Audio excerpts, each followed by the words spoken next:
sobre a questão pilhas e baterias que foi colocado, isso aí trata-se da logística reversa, né?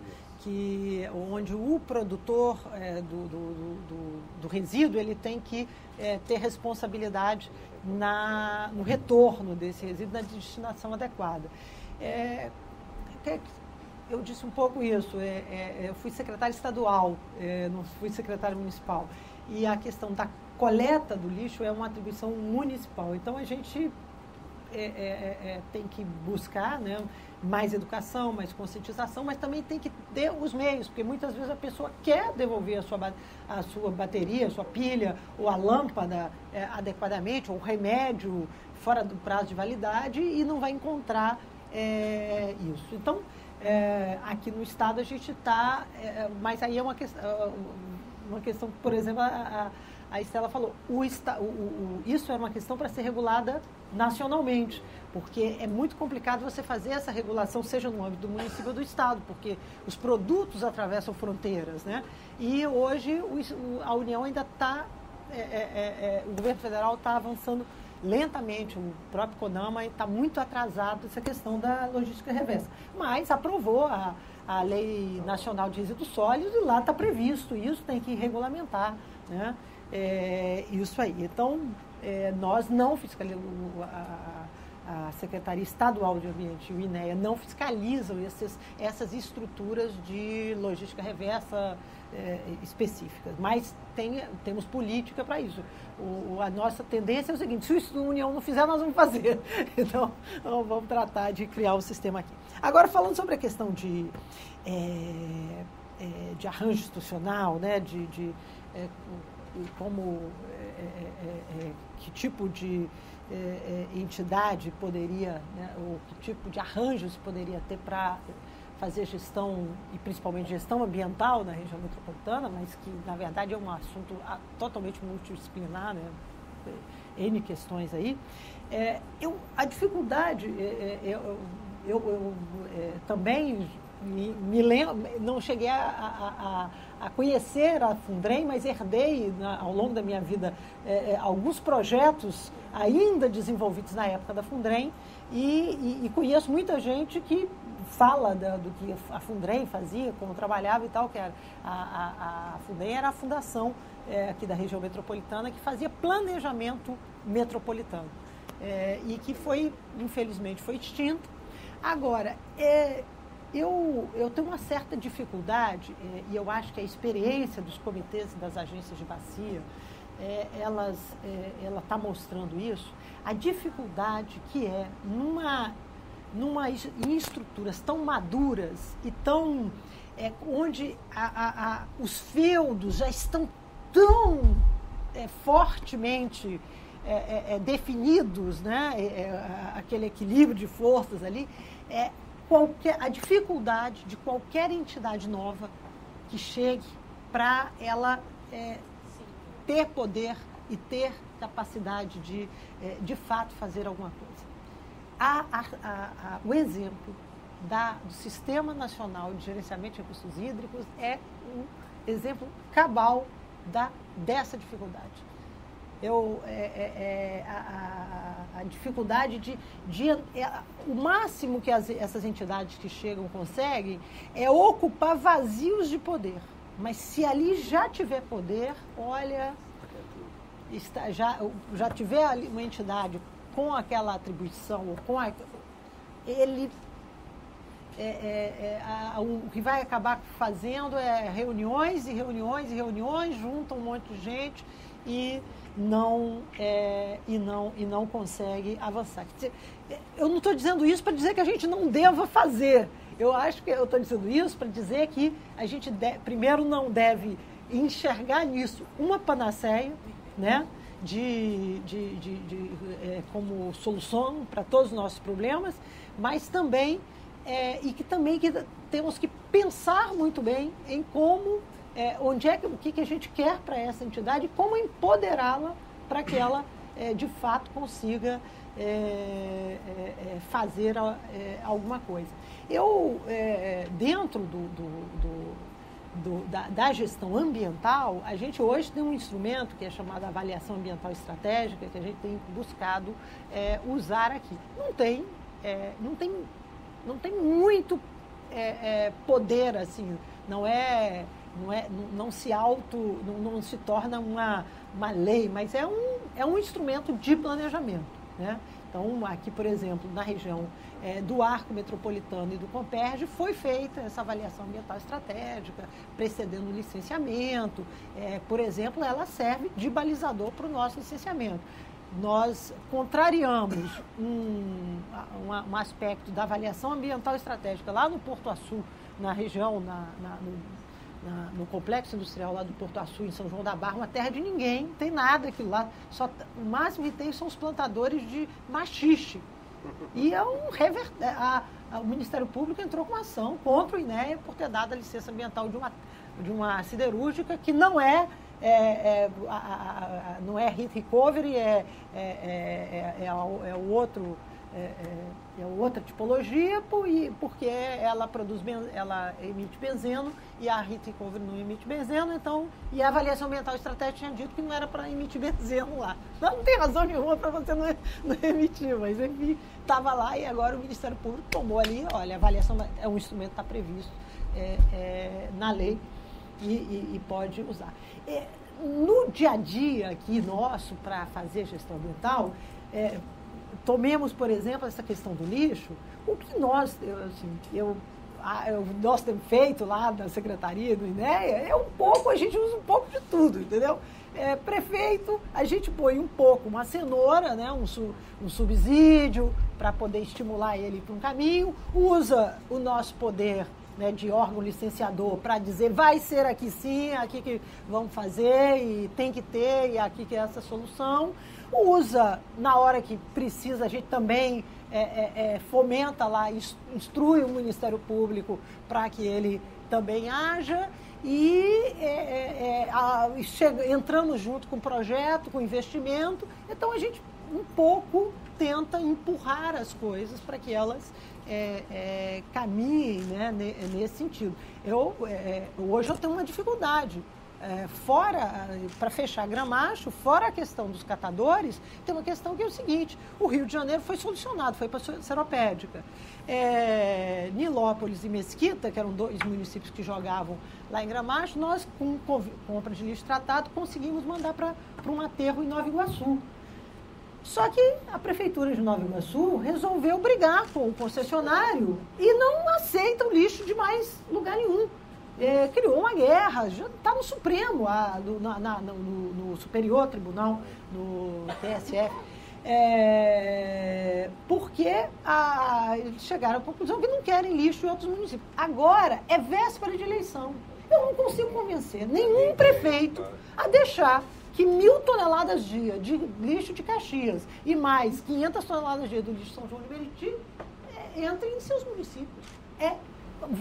Nós ainda estamos aqui, felizmente o Eduardo Paes recuou da ideia de fechar nos próximos dias, vai dar mais uns dias, para que a gente veja, porque eu estou vendo a hora da gente ter que pegar a polícia, e já tivemos que fazer isso, nós tivemos que pegar a polícia militar e colocar lá na estrada, lá em Nova Iguaçu, onde vai para o aterro, para garantir os caminhões. O lixo, quando o Seropédica não estava funcionando, já não podia mais ir o lixo extraordinário para Gramacho, para garantir a entrada do lixo.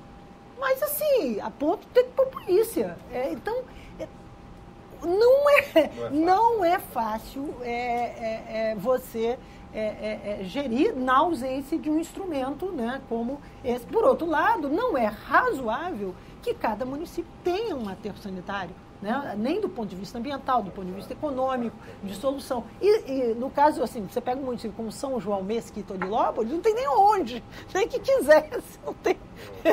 Tinha que sair gente para poder entrar lixo, né? Porque não tem, são totalmente urbanizados, densamente. Então, essas soluções, esse caminho que São Paulo está experimentando, né, de recriar essas regiões metropolitanas por lei e dar, de fato, dar poder, é um caminho para se pensar, mas a gente tem que ter esse cuidado porque é muito difícil. Eu não tenho assim, acompanhado muito de perto a experiência de São Paulo dos comitês e das agências, mas mais ou menos, pelo que eu vejo, não difere muito daqui do Rio de Janeiro e das agências e comitês federais. A atuação é muito num problema de qualidade e quantidade de água, né? Um tema só restringido a isso, totalmente transversal, né? Poluição, obras hidráulicas, transposição, a produção de água na bacia, tudo isso. E, enfim, os municípios fazem, acham que o território é deles, o Estado tem seus poderes, a União tem os seus. Enfim, faz isso. Eu queria só estou com um problema aqui de tempo grave. Eu preciso terminar impreterivelmente às 7h30, sob pena de várias pessoas, inclusive eu próprio, termos o voo para São Paulo, que é gravíssimo. Eu estar no Rio de Janeiro.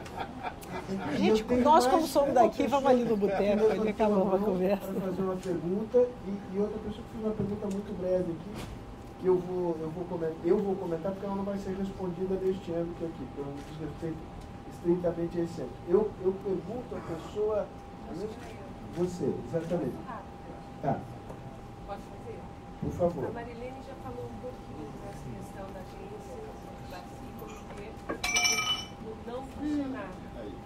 E a minha pergunta era para a Estela, na verdade, que razões você identificou que o Comitê Alto GP não assumiu esse papel de grande articulador. Eu queria assim, ouvir de você, senhor de São Paulo, o que não dá certo, vamos dizer. Todo o poder aos comitês de bacia. A Marilene deu uma visão ótima, que eu acho interessante. Todo o poder aos comitês de bacia. É o Soviets de bacia. A camarada Estela vai falar sobre o Soviets de bacia. Vocês estão brincando, mas os comitês de bacia nasceram, em São Paulo pelo menos, e São Paulo é que fez o modelo, que depois foi o modelo nacional, etc. Quando, perto do período, no período da discussão da Constituição Federal, a gente começou a pensar o seguinte: bom, então nós vamos democratizar o Estado, né? Então o Estado vai mudar, vamos pensar como é que vai ser isso. Então a gestão é tecnocrática, é burocrática, é centralizada, nós vamos fazer ela descentralizada, participativa, integrada, né? E transparente, etc. Então, a ideia dos comitês de bacia tinha mesmo essa inspiração democratizante do Estado, né? E o que a Marilene nos diz é que o poder das corporações é maior do que esse nível de transformação que a gente foi capaz de fazer. É verdade.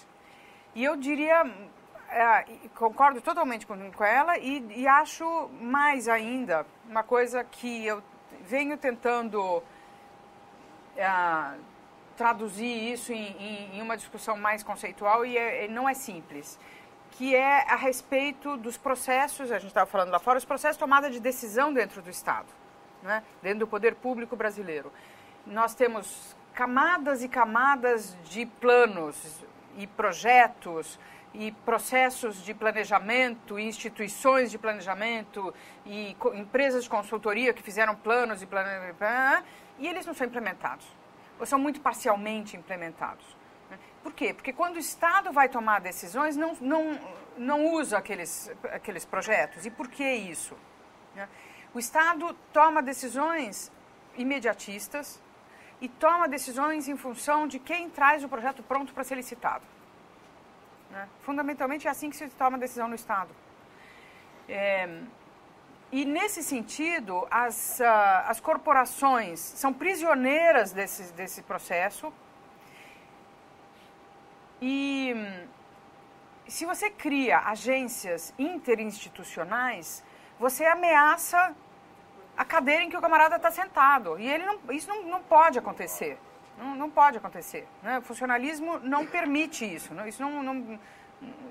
E aí é curioso porque existe uma vasta e muito conservadora estrutura de gestão que aparentemente está lá para defender o interesse público.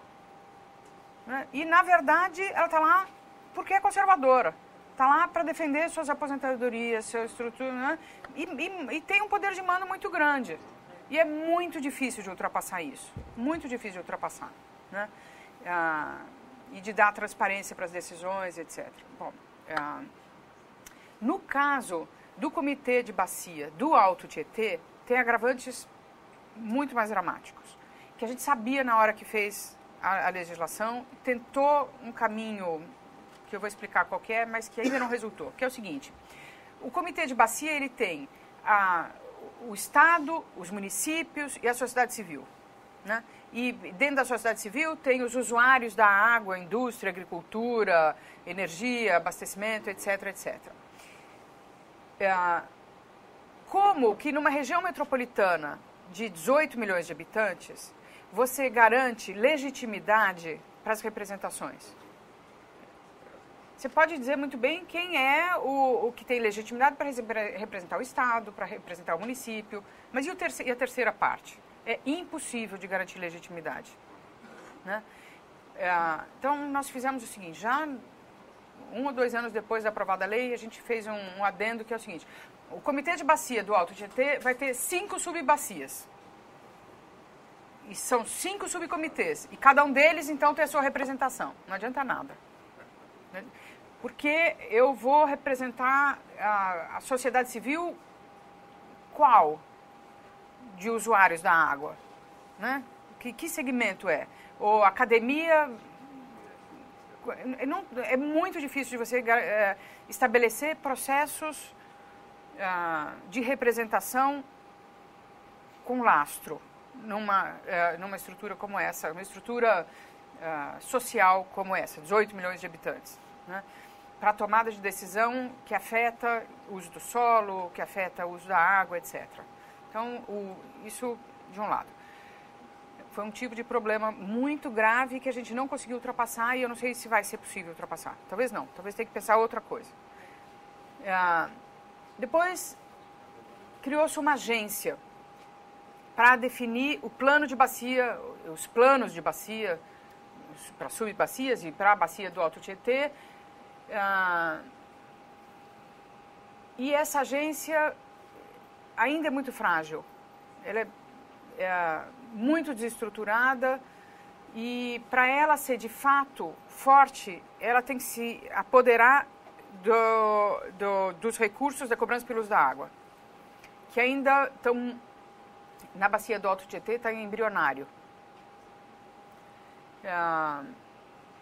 Na minha opinião, na hora em que de fato tiver recursos pela cobrança do uso da água pesados no Alto Tietê, vai se discutir toda a estrutura de poder de novo, né? Porque aí você tem que dar legitimidade para a tomada de decisão a respeito de dinheiro vivo e isso muda o caráter das decisões, né? Outras razões ainda é o fato de que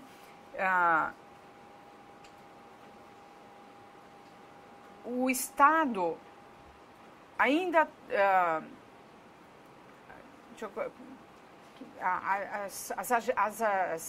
a empresa de energia e a empresa de drenagem, quer dizer, o DAE e a EMAI. A EMAI, quando se fez é uma história tão comprida, cada história tem... Não, então dá uma resumida, senão a gente perde os... Não, tá bom. Então já chega de razões, já chega. Tem histórias, Alto Tietê tem história suficiente para... São estruturas muito pesadas, muito apegadas às suas atribuições, etc, etc. E, agora, sem fazer gozação, a questão energética no Alto Tietê ainda é um tabu tremendo. E quando se privatizou a CESP e as empresas de energia de São Paulo, se separou produção de energia, distribuição e um mico. E o mico ficou com o Estado. O mico não foi privatizado. E o mico é a usina de Henry Borden, que para produzir energia tem que ter o mando da drenagem no Alto Tietê. Só que a produção de energia compromete os outros usos todos. compromete o controle de inundações, compromete a qualidade da água, compromete o abastecimento. Enquanto nós tivermos a drenagem a serviço da produção energética, que é um dos usos importantes, mas nós temos que fazer escolhas e temos que garantir o múltiplo uso, e o uso para abastecimento e para a qualidade urbana tem que ser prioritários, né? Até porque energia eu posso trazer de termoelétrica, de usina nuclear, de Itaipu, de qualquer lugar, mas água não, né? Então, enquanto nós tivermos esse impasse, a drenagem metropolitana vai ter problemas.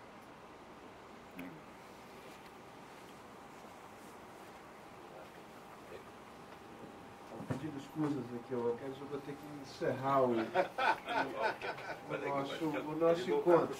Denise quer fazer um agradecimento rápido e eu quero dar uma palavrinha muito breve ao final. A bacia do Paquequer está na bacia do Paraíba? Não tem autonomia? Oi, gente, só queria, em nome da Brava, né, agradecer mais uma vez a presença da Estela e da Marilene, né, as discussões foram ótimas, né, a Estela trouxe aqui, reforçou bastante também a importância do modelo de gestão, né, de ter um modelo de gestão para cuidar desses temas e acho que para mim soa como música, assim, porque esse é um tema que a Brava acredita muito, né, de levar a gestão, a melhoria de gestão no Estado como ferramenta de transformação, né, e de trazer resultados mesmo para a população brasileira. E a Maristela acho que trouxe muito bem, né, Marilene, juntei, né? Fez a fusão. Casou muito bem, né? É a Megalópolis. É a conurbação. Todo o poder aos comitês de bacia com as Maristelas, que é o empoderamento, a transversalidade, gestão integrada de território. A Marilene trouxe aqui, né, casos e exemplos, né, do que está acontecendo aqui no estado do Rio de Janeiro, muito relevante para a gente. E acho que as perguntas também foram ótimas, então queria também reforçar, né, como o Sérgio falou, esse é o segundo seminário de uma série de 8, né, a gente está fazendo no Rio, em São Paulo, em BH. Então queria agradecer a presença de todos vocês e espero vê-los no próximo evento. Rapidinho. Está sendo filmado e presumivelmente gravado. Depois ficará à disposição do site da qualidade extraordinária. Eu não consigo terminar esse evento, eu não falar nada de, digamos, fazer uma referência. A referência única é que realmente vocês dois fizeram as pessoas excepcionais. Eu não estou dizendo só para agradar, né? Eles foram excepcionais, complementares, eu acho que realmente foi uma discussão fascinante. Eu não consigo terminar essa nossa conversa aqui, sobretudo olhando para o Manuel Tedinho e para o Alquete, sem lembrar do André, Urânio. Né? A gente começou a se envolver com essa questão da metrópole num instituto pela insistência enorme do André. Então é com carinho, com saudades pelo André, que eu encerro aqui essa nossa conversa. Muito bom.